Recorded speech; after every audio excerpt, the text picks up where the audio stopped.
네, 성경은 자주 우리에게 우리의 믿음이 열매를 맺을 수 있어야 한다는 것을 이야기하고 있습니다. 열매를 맺지 못한다면 우리가 한때는 구원에 참여하여서 그 은혜를 경험했다고 한들 결국에는 버려짐이 된다라는 것을 이야기를 하고 있는데요. 오늘 히브리서 본문에서도 신자들을 땅에 비유하면서 열매 맺는 믿음을 가져야 한다는 것을 말해주고 있습니다. 히브리서 6장 7절부터 8절 말씀인데요. 땅이 그 위에 자주 내리는 비를 흡수하여 밭 가는 자들이 쓰기에 합당한 채소를 내면 하나님께 복을 받고, 만일 가시와 엉겅퀴를 내면 버림을 당하고 저주함에 가까워 그 마지막은 불사름이 되리라. 아멘. 한 사람이 회심하게 되어서 신자가 되는 것과 신자가 된 후에 열매 맺기까지 인내함으로 그 길을 이탈하지 않는 것은 성경에서 똑같이 강조하고 중요하게 다루고 있는 내용이라는 것을 생각해 볼 수 있습니다. 그래서 히브리서의 저자는 모든 신자들에게 장성함을 요구하는 것이죠. 여러분, 런닝머신 위에 가만히 서 있으면, 그리고 작동시키면 우리는 뒤로 밀려나서 그 런닝머신에서 떨어지게 되지만, 앞으로 계속 걷든 달려나가면 우리는 성장하게 된다는 것을 알고 있습니다. 우리의 믿음이 이와 같다고 생각합니다. 성장을 위해서 앞으로 나아가는 그 수고가 있어야 한다는 것이죠. 장성함을 위하여서 앞으로 달려나가는 그런 수고가 있어야 합니다. 그렇지 않으면 뒤로 밀려나게 될 것이기 때문에 우리가 지금 멈춰 있는지, 혹시 뒤로 밀려나고 있지는 않은지 곰곰이 따져봐야 한다는 것이죠. 그런 것을 알고 있음에도 우리는 뒤로 밀려나게 되는 누군가를 보게 될 때가 있습니다. 밀려나기를 반복하다가 결국에는 런닝머신에서 떨어지게 되는 누군가를 볼 때도 있습니다. 오늘 말씀 가운데에서 우리는 우리 앞에 놓인 두 방향의 선택지가 있다는 것을 알게 됩니다. 이전에 저희가 살펴본 바와 같이 장성하여서 단단한 음식을 먹기까지 믿음이 성장하게 되거나, 젖먹이 상태로 머무르다가 어려움이 찾아왔을 때에 붙잡았던 그 끈을 놓쳐버리고 흘러 떠내려가게 되거나 하는 그 두 가지의 선택지가 있다는 것을 알게 되는 것이죠. 오늘 말씀을 함께 나누면서 묵상을 할 때에 자주 내리는 비를 흡수하여서 합당한 채소를 내는 그런 땅이 되시기를 결단하는 그런 저와 여러분들 되시기를 축복을 드립니다. 그 땅 모두가 같은 비를 맞지만 가시와 엉겅퀴밖에 낼 수 없는 그런 땅이 아니라 우리에게 내리는 은혜의 단비를 충분히 흡수하고, 또한 그것을 누릴 수 있을 만한 믿음 갖게 되기를 소망하고 하나님께 간절히 달려나아가는 저와 모든 성도님들 되시기를 다시 한 번 더 주님의 이름으로 축복을 드리겠습니다. 먼저 이 말씀 가운데에서는 장성하게 되거나 혹은 그 믿음 가운데서 이탈하게 되어서 떨어지게 되는 그 문제를 배교의 문제, 변절의 문제로 경계하고 있는데요. 먼저 우리가 생각해 보아야 할 것은 배교의 문제, 그 신앙에서 이탈하게 되어서 떨어지는 그 문제는 우리 신앙생활에 직면한 실제적이고 현실적인 문제라는 것입니다. 히브리서 6장 7절부터 8절 말씀에 땅의 비유를 생각해 볼 때에는 열매를 맺기까지 시간이 걸리기 때문에 당장 우리 앞에 닥쳐 있는 그 시급한 문제는 아닐 수 있다라는 그런 생각을 가질 수가 있는데요. 어차피 열매 맺기까지 시간이 좀 걸리니까 우리가 당장은 판단할 수 없지 않을까, 당장은 우리 앞에 있는 그런 긴급한 문제는 아닐 수 있지 않을까라고 생각해 보면, 어쩌면 그 문제가 장성하게 되어져 가는 그 문제가 우리의 신앙생활과 직결되는 문제가 아닐 수 있지 않을까라는 생각을 하게 된다는 것이죠. 그럼에도 만약 그 열매 맺는 데까지 우리가 확인을 할 때까지, 판단할 때까지 시간이 조금 남았다고 할지라도 예수님을 믿는 믿음을 저버리는 것은 모든 그리스도인들에게는 매우 긴급하고 시급한 문제라는 것을 알 수 있습니다. 히브리서 6장 6절 말씀인데요. 타락한 자들은 다시 새롭게 하여 회개하게 할 수 없나니 이는 그들이 하나님의 아들을 다시 십자가에 못 박아 드러내놓고 욕되게 함이라. 여러분, 히브리서 6장 1절부터 3절까지 말씀에서요, 우리에게 완전한 대로 나아가자고 이야기를 하면서 마지막에는 하나님께서 허락하시면 우리가 이것을 할 수 있다라는 긍정적인 전망과 격려를 신자들에게 전하고 있습니다. 여러분, 분명히 그 말처럼 하나님께서 우리를 성장하게 하시도록 우리가 하나님의 말씀을 온전히 의지하고 또한 신뢰한다면 우리에게는 좋은 열매가 맺히겠죠. 그러나 우리는 이 새로운 단락을 시작하면서 4절부터 8절까지의 말씀, 새로운 단락을 시작하면서 타락한 자들은 다시 새롭게 하여 회개하게 할 수 없다라는 히브리서 저자의 강력한 경고의 말씀을 듣게 됩니다. 여러분이 할 수 없나니라는 단어는요, 아디나톤이라는 헬라어 단어인데요, 이 단어는 사도행전에서도 사용되었는데 그 사용이 어떻게 사용이 되었냐면요, 바울과 바나바가 루스드라라는 지역에 갔을 때 나면서부터 걷지 못하게 된 그 사람의 믿음을 보고서 일으켜서 걷게 하는 그런 치유를 베푼 적이 있거든요. 이때 걷지 못하는 이 사람을 이렇게 소개합니다. 사도행전 14장 8절 말씀인데요, 루스드라에 발을 쓰지 못하는 한 사람이 앉아 있는데 나면서 걷지 못하게 되어 걸어본 적이 없는 자라. 여러분, 이렇게 나면서부터 걸어본 적이 없는 사람, 그 발을 쓰지 못하는 사람의 그 발을 사용할 수 없음, 불가능하다는 것을 이야기할 때에 이 아디나토스라는 단어가 사용이 되었습니다. 태어났을 때부터 장애가 있었기 때문에, 신체적인 장애가 있었기 때문에 이 사람에게 걷는다는 것, 발을 사용한다는 것은 불가능한 일이었다는 것이죠. 이처럼 믿음의 울타리 안에 있었던 자들이 한번 그 믿음에서 떨어지게 되고 배교하게 되면 히브리서의 표현을 빌려서 흘러 떠내려가게 되거나 마음을 완고하게 되는 그 일이 있게 된다면 회복되는 것은 결코 불가능하다는 것입니다. 마치 발을 쓰지 못하는 그 사람의 모습처럼 말이죠. 즉 여러분, 이걸 다시 한번 바꾸어서 이야기하면 두 번의 기회는 없다는 경고 아닙니까? 이것은 모든 성도들에게 있어서 매우 긴급한 문제가 된다는 것이죠. 여러분, 한글 성경에서 이것을 번역할 때 아디나톤이라는 단어를 자연스럽게 번역하기 위해서 타락한 자들은 할 수 없나니 라고 번역하면서 6절 뒤로 밀려나게 되는데요, 헬라어 성경으로 보면 이 히브리서의 저자의 경고가 얼마나 엄중한 것이고 또한 긴급한 것인지 생각을 해볼 수 있습니다. 왜냐하면 이 원문에 보면 아디나톤이라는 단어는 히브리서 6장 1절부터 3절 이후에 새로운 단락이 시작되는 4절에 가장 첫 번째 나타나는 단어, 기록된 단어로 사용되고 있기 때문이죠. 4절을 시작하면서 할 수 없다라고 경고의 메시지를 강력하게 주고 있는 것입니다. 여러분, 그렇다면 우리가 이 히브리서 6장을 공동체 예배 가운데서 함께 읽는다고 한번 생각을 해볼게요. 1절부터 3절까지 우리가 완전한 대로 나아가자라는 그 권면과 함께 하나님께서 그것을 이루실 것이라는 약속과 격려로 힘을 얻었을 것인데요, 4절을 시작하면서 이 편지를 읽는 사람이 할 수 없다, 아디나톤 하는 강력한 경고를 듣게 되는 것입니다. 그만큼 우리가 우리의 믿음을 저버리게 된다는 것, 배교하는 일은 신자들에게 있어서는 매우 긴급하고 또한 빠르게 받아들여야 하는, 주의 깊게 들어야 하는 그런 실존적인 경고라는 것입니다.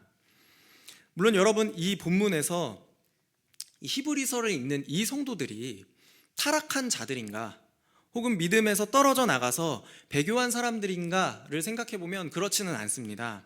왜냐하면 이전에 히브리서 저자가 우리는, 너희는 이렇게 말했던 것처럼 여기에서는 그렇게 이야기를 하고 있지 않고 불특정한 다수를 상대로 누군가가 그렇게 될 수 있다라는 것을 이야기하고 있기 때문입니다. 물론 여기에서는 공동체에 있는 누군가가 아니라, 우리와 함께 있는 그 누군가가 아니라 불특정한 누군가를 상정하고 이야기를 하고 있지만, 그러한 위협은 결코 가상의 일이 아니고 예를 들어서 설명하는 그런 말이 아니라 성도들 중 누구에게라도 빠질 수 있는 그런 위험이라는 것을 우리도 또한 기억해야 할 것입니다. 성도 여러분, 그리스도인들에게 날마다 장성하여져서 온전한 데까지 나아가는 것은 결코 특정한 그리스도인들에게만 허락된 사명이라던가 직분이나 사역을 맡고 있는 누군가의 책임이 아닙니다. 그것은 하나님께서 모든 그리스도인들에게 주신 책임이고 또한 수행해야 할 과제입니다. 비록 모든 땅이 같이 비를 맞지만 열매를 얻기 위해서는 약간의 시간이 필요한 것처럼, 우리에게 지금은 조금의 시간이 남아있는 것처럼 보인다고 할지라도 열매를 거두러 오시는 그분께서 언제 오실지는 알 수 없다라는 것을 기억하며, 우리도 그 믿음에서 떨어져 나가지 않도록, 그 믿음에서 이탈하게 되는 그 일이 우리에게 일어나지 않도록 주의하며 이 메시지를, 경고의 메시지를 주의 깊게 마음 깊이 새기고 기억해야 할 것입니다. 여러분, 그렇다면 우리가 배교하고 타락하여서 믿음의 길에서 이탈하고 떨어져 나가게 되는 그 일이 누구에게 있는 일인지 궁금해지게 됩니다. 과연 장성하거나 이탈하는 그 두 갈래의 길에서 우리는 어떻게 장성해지는 방향으로 나아가게 될 수 있겠냐는 거죠. 본문에서 경고하는 회개할 수 없게 되는 타락과 배교가 어떤 사람에게 있게 될 것이라고 우리가 생각하고 또 그렇게 되지 않도록 주의할 수 있을까요? 다음으로 두 번째는 우리가 교회 공동체 안에서 그 교회 공동체의 혜택을 경험한다고 할지라도 이탈할 수 있다는 것을 기억해야 한다는 것입니다.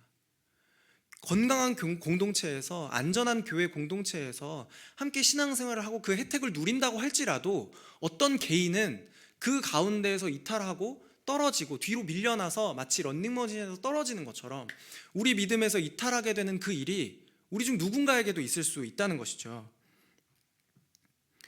이것은 우리에게 반드시 짚고 넘어가야 할 짚고 넘어가야 할 고민거리를 던져주는데요.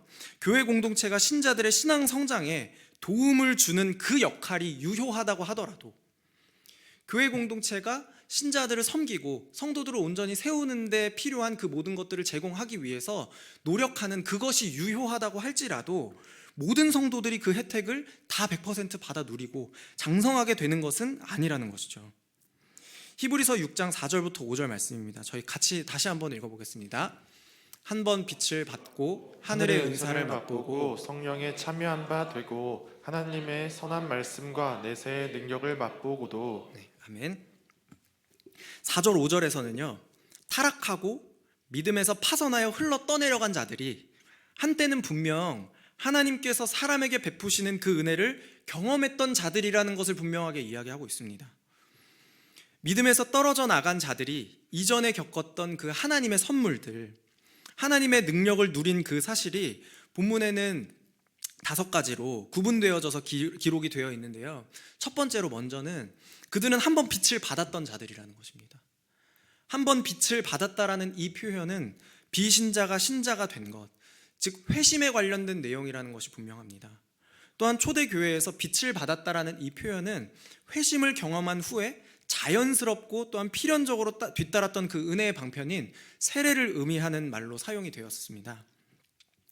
회심한 이후에, 빛을 한번 받은 이후에 신자들은 하늘의 은사를 맛보고 성령에 참여한 바가 되고 하나님의 선한 말씀을 맛보고 내세의 능력을 맛보게 되었을 것입니다. 이것을 교회가 베푸는 그 은혜의 방편의 종류들로 해석할 수 있는데요. 하늘의 은사를 맛보았던 것은 주의 만찬인 성만찬을 의미하는 것으로 해석할 수 있고요. 성령에 참여한 바가 되었다는 것은 성령의 임재를 상징하면서 초대교회 가운데에서 축복, 치유, 그리고 사람을 세울 때에 베풀었던 안수를 의미합니다. 하나님의 선한 말씀과 내세의 능력을 맛보았다는 것은 교회 공동체 안에서 하나님의 말씀을 선포하는 설교, 성령의 능력을 통해서 장차 올 하나님의 나라의 그 능력을 경험하는 것, 복음이 전해질 때 수반된 표적과 이적들을 의미합니다. 그래서 본문에서 경고하는 타락한 자들, 믿음에서 떨어져 나간 자들은 신자들의 공동체 안에서 베푸는 은혜의 방편들을 목격하고 그 현상을 경험하고 배웠을 뿐만 아니라 그것을 실제로 경험했던 자들이라는 것이죠. 여러분, 여기에서 기록된 그 맛보았다라는 이 표현이요, 단지 시식한 정도에서 그치는 것이 아니라 완전히 경험했다라는 것을 의미하거든요. 시식 코너 가면 냄새 맡고 보기도 하고 조금 먹어보기도 하는 그 정도에서 은혜를 경험한 것이 아니라 완전히 경험해 보는 것입니다. 하나님께서 베푸시는 은혜의 방편을 합당한 통로인 교회 공동체를 통해서 경험했다 손 치더라도 전혀 장성하지 않는, 이탈하게 되는 신자가 될 수 있다라는 것을 여기에서 경고하고 있는 것이죠. 여러분, 히브리서 저자는 이 편지를 읽는 신자들이 보다 쉽게 이것을 이해할 수 있도록 신자들에게 익숙했던, 히브리인들에게 익숙했던 구약의 표현들을, 구약적 배경을 가져와서 설명할 때가 있는데요. 대표적인 예가 광야의 출애굽 백성들을 가지고 와서 그 사례를 드는 것이 아니겠어요? 이 본문도 또한 같은 방식으로 구약적인 배경 안에서 설명을 할 수 있는데요. 약속의 땅을 향해서 이집트를 탈출한 이스라엘 공동체 역시도 광야 가운데에서 수많은 은혜의 방편들을 경험했다라는 것을 우리가 기억하고, 또한 그 가운데에서 그 은혜의 방편들을 구름 기둥과 불 기둥을 통해서 하늘에서 공급하시는 그 만나를 통해서 모세를 통해서 선포되는 하나님의 말씀과 수많은 이적들을 통해서 이스라엘 공동체가 이미 하나님의 은혜를 시식한 정도가 아니라 배불리 먹었다는 것을 우리가 기억하고 있잖아요. 그러나 여러분, 모든 이스라엘 백성들이 안식의 땅에 들어가는 것은 아니었다는 것을 기억해 볼 때 이 말씀도 똑같이 하나님을 모든 이스라엘 백성들이 안식의 땅에 들어간 것이 아닌 것처럼 교회 공동체 가운데에서 그 은혜의 방편을 충분히 경험했다고 할지라도 결국에는 아무런 열매가 없거나 혹은 가시와 엉겅퀴밖에 낼 수 없는 그런 땅이 될 수 있다는 것을 우리가 주의 깊게 들어야 하겠습니다. 하나님을 신뢰하지 못하고 배반하고 또한 불순종함으로 이스라엘 백성들 중 일부분은 광야에서 죽게 되었습니다. 여러분, 여기에서 우리는 중요한 진리를 발견하게 되는데요. 그것은 바로 좋은 교회에서 신앙생활을 한다는 것이 나의 영적인 성장과 직결되는 문제가 아니라는 것입니다. 교회 공동체가 건강하고 깨어 있으면 당연히 그 안에서 하나님께서 일하시고 성도들이 은혜의 혜택을 경험할 수 있게 되겠죠. 그런데 문제는 그럼에도 나는 그대로일 수 있다는 거예요. 그 교회 안에서 건강한 교회 공동체 안에서 교회 가운데에서 일하시는 하나님의 그 일하심을 경험하고 하나님께서 베푸시는 그 은혜들을 경험한다고 할지라도, 그 공동체에 들어와 있다고 할지라도 나는 아무런 변화가 없이 그대로일 수 있다는 것이죠. 여기에서 우리가 오해하거나 혼동하면 안 되는 것이 교회가 베푸는 그 은혜의 방편들이 성도들에게 무의미하거나 혹은 무가치하거나 교회가 또는 은혜의 방편을 성도들에게 베풀고 또한 성장하게 만드는 그 교회의 역할이 무용하다는 그런 의미가 아닙니다. 다만 건강한 공동체 안에 참여하는 가운데에서도 개인은 아무런 성장이나 열매가 없이 그저 그냥 교회만 왔다 갔다 하는 데에서 그칠 수가 있다라는 것이죠. 여러분, 우리가 이전에 경험했던 그 하나님의 은혜가 주는 그 혜택이나 놀라운 체험들로 우리의 믿음과 구원의 확신을 가져서는 안 된다는 것을 기억해야 합니다. 본문의 7절과 8절이 기록하고 있듯이 모든 땅을 향하여서 비는 내리고 땅은 그것을 받아들입니다. 그러나 결말에 가면 그 열매가 무엇인지가 드러나게 되어 있습니다. 예수님께서도 사람들에게 열매로 그들을 알 수 있다 말씀하시면서 이렇게 가르치셨거든요. 마태복음 7장 21절부터 23절인데요. 저희 다시 한번 같이 읽겠습니다. 나더러 주여 주여 하는 자마다 다 천국에 들어갈 것이 아니요 다만 하늘에 계신 내 아버지의 뜻대로 행하는 자라야 들어가리라. 그날에 많은 사람이 나더러 이르되 주여 주여 우리가 주의 이름으로 선지자 노릇하며 주의 이름으로 귀신을 쫓아내며 주의 이름으로 많은 권능을 행하지 아니하였나이까 하리니 그때 내가 그들에게 밝히 말하되 내가 너희를 도무지 알지 못하니 불법을 행하는 자들아 내게서 떠나가라 하리라. 아멘. 여러분, 한때 우리가 주의 이름으로 하나님의 일하심을 경험하고 주의 이름으로 말씀을 선포하고 치유를 베풀고 많은 권능을 베풀었다고 한들 마지막 때에 가서 그 열매가 충실하지 못하다면 그것은 아무 소용이 없다라고 말씀하십니다. 성도 여러분, 저는 수원 꿈꾸는 교회가 좋은 공동체라고 믿습니다. 적어도 지금까지는 하나님께서 우리에게 말씀하시는 것에 귀 기울여서 충성된 종으로서 부르심에 순종하려고 노력하는 공동체라는 것을 제가 경험했습니다. 그리고 교회 안에서 모든 봉사자분들이 하나님의 은혜를 경험하기 위해서 민감하게 반응하고 성도들에게 하나님 주시는 그 은혜를 골고루 경험하게 하고 또 성장할 수 있도록 최선을 다해서 돕는 교회라고 믿습니다. 우리 성도들은 각자의 삶에서 공동체를 통해서 받은 은혜를 그 삶에서 담아내기 위해서 진심으로 반응하고 계시는 그런 공동체라고 믿습니다. 그러나 여러분, 건강한 공동체에 동참하고 있을 때라도 내가 만약 하나님의 말씀 앞에서 이스라엘 백성들과 같이 완고한 마음으로 하나님을 대한다면 약속의 땅에 들어가지 못하는 그 이스라엘 백성은 다름 아닌 내가 될 수 있음을 기억해야 합니다.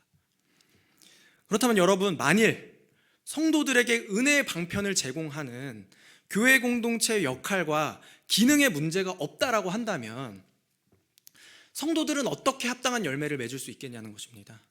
마지막으로요, 과거에 내가 개인적으로든 공동체 안에서든 경험했던 회심과 은혜의 혜택이 아니라, 그것이 나를 성장하게 만드는 것이 아니라 바로 지금 이 순간 나를 구원하시는 예수님과 나와의 관계가 나를 성장하게 하고 예수님과 나와의 관계가 바르게 세워져 있어야 그것이 나를 이끌어가서 열매 맺는 데까지 이른다는 것을 기억해야 한다는 것이죠. 히브리서 6장 6절 말씀인데요.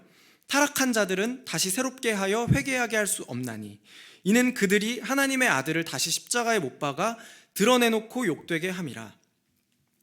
여러분, 그들이 무엇을 경험했든지, 성도들이 무엇을 경험했든지, 지금 예수님을 어떻게 여기고 있는지, 그분을 믿는 믿음이 있는지, 그분이 가지고 계신, 그분이 베풀어 주시는 그 구원하시는 능력을 믿는 믿음이 없다면, 그것을 부정한다면 결국 타락하여서 회개할 수 없는 사람이 내가 되지 말라는 법이 없다는 것이죠.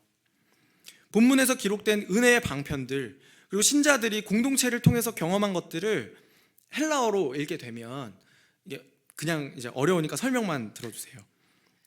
부정과거 형태로 기록이 되어 있는데요. 뭐냐면 쉽게 말해서 이미 과거에 한번 경험했고 한번 해서 끝난 것으로 기록이 되어 있는 것이죠. 한번 은혜를 맛보고 또 하늘의 은사를 경험하고 또 이 성령에 참여한 바가 되었고 하나님의 선한 말씀과 내세의 능력을 맛보았고, 이렇게 과거에 이루어졌던 일들로 기록하고 있는 것입니다. 그런데 이제 6절로 가게 되면 이 지금 끝난 것이라는 이가 지나가게 되면 6절 하반절에 기록되어 있는 이는 그들이 하나님의 아들을 다시 십자가에 못 박아 드러내놓고 욕되게 한다라는 표현이 기록되어 있는데요. 이것은 현재 형태, 지금도 계속해서 지속되어져서 일어나고 있는 그런 일들로 표현됩니다. 과거에 하나님의 은총의 일들을 경험했으면서도 지금 내가 예수님을 다시 십자가에 못 박는 자가 되었다거나 구원의 능력을 부정하여서 예수님을 믿는 믿음을 고백할 수 없게 된다면, 극단적으로 말해서요, 우리가 과거에 경험한 것들이 도대체 무슨 소용일까요? 과거에 무엇을 경험했다고 한들, 얼마나 큰 하나님의 능력을 경험했다고 한들 그 능력이 내가 예수님을 믿는 믿음으로 고백할 수 없게 된다면, 그 경험한 것들이 우리를 성장하게 하는데 전혀 도움을 주지 못한다면 여러분, 그것이 무슨 소용이 있겠냐는 것입니다. 그래서 여러분, 성도들의 삶은, 저와 여러분들의 삶은 그리스도와의 연합을 통해서 그분을 믿는 믿음의 고백과 또한 삶을 통해서 열매 맺는 그런 믿음이어야 한다는 것이죠. 그렇다면 한 개인이 지금 예수님과의 연합된 관계 안에서 온전히 성장하고 있는지 아닌지를 어떻게 구분을 할 수 있을까요?